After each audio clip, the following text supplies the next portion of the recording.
The final race on New Year's Day then is a Class 2. We finish up over the 1,400 metres with New Asia Sunrise from Barrier 3, jumping up from the 1,000 up to the 1,400 metre trip. A couple of debutantes here. Riven, the Queensland Derby winner, debuts with the blinkers on. Lockheed, he made a nice debut. He gets up in trip as well. Cheerful Giggles makes his debut. He's runner-up behind Riven in Queensland. Jing Jing Jin, win, even gets up to the 1,400 metres for the first time. Patriot Hero makes his debut, as does Perfect to Play. Lucky Dollar behind away, my friend, last time out. And the Harrier Jet, also out of that same race, he's on the cusp of a class drop, John. As far as the speed map is concerned, though, for this final event, looks like Kingsfield might be making the best of their way home. We've got it marked as good through the early part of the race. Yeah, he's been pretty prominent in his run, certainly this season. This fella, Lucky Dollar, he should get a very nice run as well from gate one. He might just be able to position up in behind. Interested in Lockheed as well. Obviously, it was too short for him last time. Up in trip now. Whether he'll position up there is slightly debatable, but he certainly should be a bit closer to the pace than he was on debut. All right, OK, so an interesting speed map for the last break. We'll get into the key races in a second, but the track work?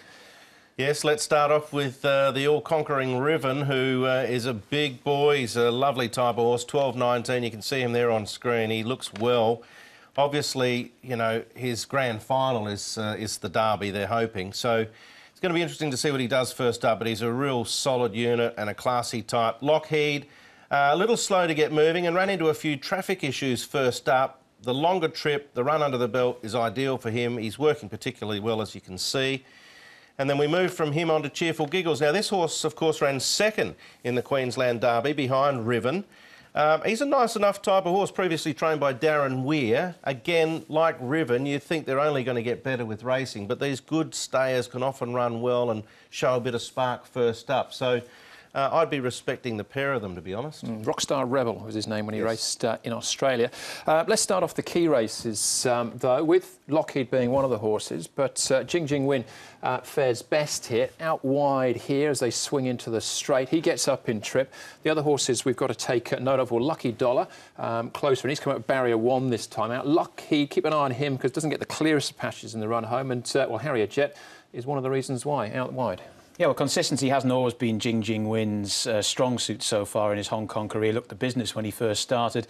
This, of course, is over 1,200, 1,400 this time round. His first run at the trip, I think he'll come on for that. He'll just be able to sit off the pace, and I think he'll be staying on pretty well. So, yeah, I think he's worth another chance this time round. I love the ground that Lockheed made up in the final stages. We were suggesting on the day that, you know, the price was probably a little bit short, as was the distance, but he still found the line really, really well.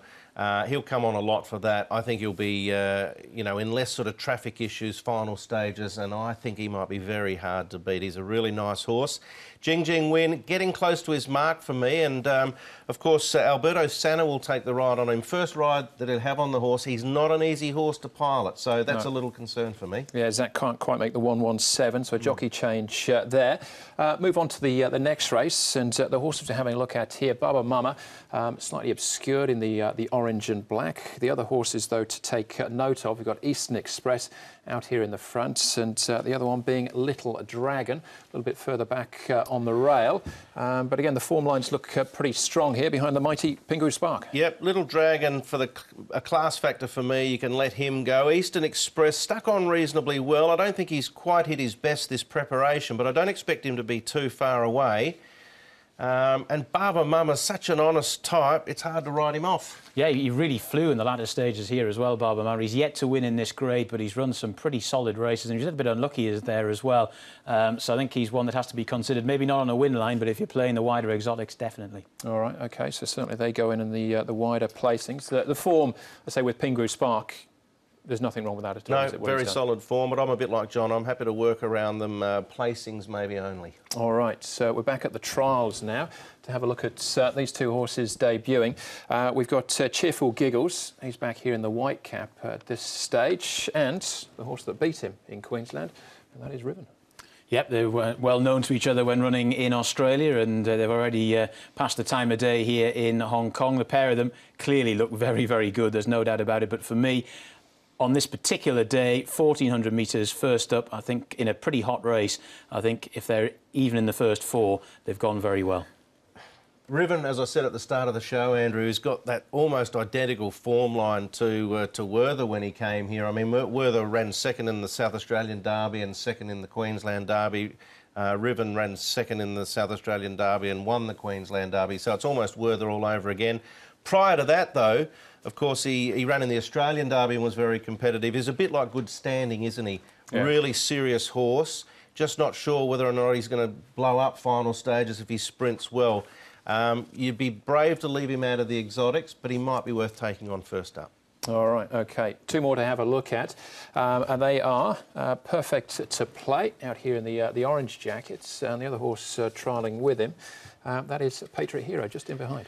Yeah, Perfect to Play, second in a Group 3 at 2,000 before he came. He's not a real big horse. He's only 1,015 pound. I don't think he's quite ready. He was gelded late September. Patriot Hero was fifth in the Italian Derby. We've had a few reasonable horses that have come here from that type of race. I think Wame Friend's a horse that won well in, or ran well in that race in the past.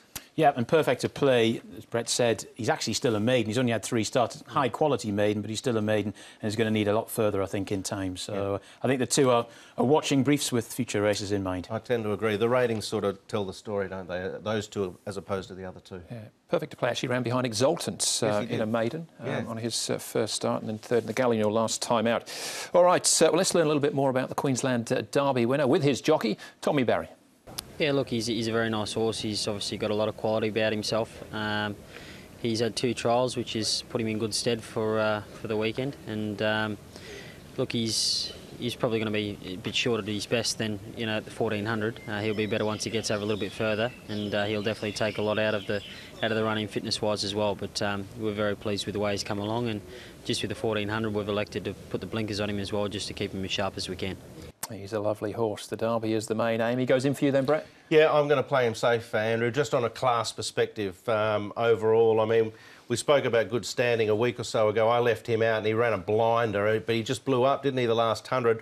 I'm going to go with Lockheed. I actually think he can run a really good race second up. I'm going to make him the best of the day. I think he'll posse up. Lucky Dollar might be the hardest one to get past for me. Stepping to the longer trip, he's recaptured some good solid form, and I think he can go higher in the ratings. And then the two sort of class debutantes, Riven and Cheerful Giggles, to both run nice races. But I'm happy to go with Lockheed. I really liked his debut. I've seen it slightly differently to Brett here, in the sense that I think these big Australian horses are just pushing out some of the more established players here to decent prices. I think Jing Jing Win is one of them. I think 1400 will definitely suit him. Alberto Sanna as well, as a happy knack of just eking out a little bit more improvement from his mount. And I think he's got a pretty good chance. Lockheed, for the reasons that Brett mentioned. Spicy Sure's been in good form all season. If they go a really decent pace up in front, he could still be there, as indeed could Barber Mama. I think you write him off at your peril as well. But each way, Jing Jing Win on top. Yeah, come on, Jing Jing. Up to 1,400 metres, I think we'll see the real deal here. All right, that was the final race. As far as the stats are concerned, the one we're going to focus in on, Brett, is John Size, his last start winners, backing up. Yep, it's a pretty good record, isn't it? As you can see there on screen, he's had 30 of them from 108 runners. It's not a bad strike rate, 59% in the first 3. And beat the clock. Well, he'll, of course, take his place in the feature. He looks a real serious 4-year-old here in Hong Kong. He was an outstanding 3-year-old, and he's going to be very hard to beat. Interesting to note, of course, too, Blizzard won this race last year, and we know what he's been able to achieve in his career. I'm going to go with Lockheed. I'm going to take a chance with him second up, 11-4 in the last, and Triumphal Trumpet in race number 4 as my long shot number 13. I'll wait for the blow of the bugle until when he runs a place. 6, 13 and 14 is my QQP in that race, with Have Fun Together and Golden Glory in the long shot. OK, you've just seen him. Beat the Clock is my best bet in race number 10. I think he's going to be pouncing late, and will confirm his promise. And Club Life for me, Alvin Ung, he's got a good record when featured here so far this season. He's the long shot. Healthy, Joyful and Conti, good QQP in race 8. Yeah, 100% for Alvin so far. California Aspar, courtesy of Godspeed for me earlier on the programme. Carristeton, good draw up in trip.